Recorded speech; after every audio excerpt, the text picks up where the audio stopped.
मी ही जी गोष्ट सांगत आहे ती एक सत्य घटनेवर आधारित आहे. नमस्कार. साधारण 2 वर्षापूर्वी मे महिन्यात मी आणि माझ्या मामाचा मुलगा सिनेमा पाहून रात्री साधारण 12 वाजता घरी येत होतो. पौर्णिमा होती त्या रात्री. आमच्या मामाच्या एरियामध्ये आल्यावर अचानक गार वारा सुटला. एवढ्या वाऱ्यात गाडी चालवणं जरा धोक्याचंच, म्हणून आम्ही थांबायचा विचार केला. आमच्या मामाच्या एरियामध्ये जुना वाडा आहे. तो 30 वर्षापासून बंद आहे. आम्ही तिथे बाईक लावून बसलो. त्या वाड्यातून आम्हाला एक बाई येताना दिसली. तिने पांढरी साडी घातलेली आणि आश्चर्याची गोष्ट म्हणजे तिच्या डोक्यातून रक्त येत होतं. तिच्या डोक्यावर केस नव्हते, संपूर्ण टकली होती.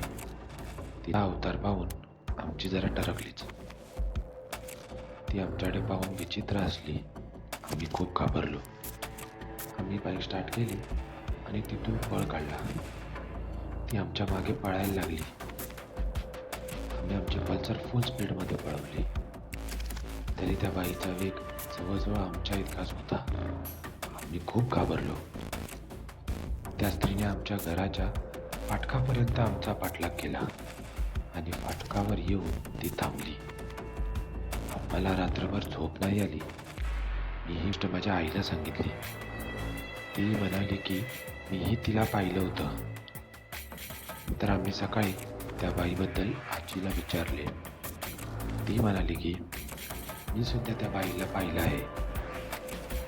ती बाई 30 वर्षापूर्वी ज्या जुन्या वाड्यात नवऱ्यासोबत राहायची, एकदा तिच्या जेवणात केस निघाला म्हणून तिच्या नवऱ्याने तिला मारझोड करून तिचे केस कापले आणि चाकूने वार करून तिची हत्या केली. त्यानंतर जो तिचा नवरा पळून गेला तो कधीच आला नाही. तेव्हापासून ती दर पौर्णिमेला दिसते.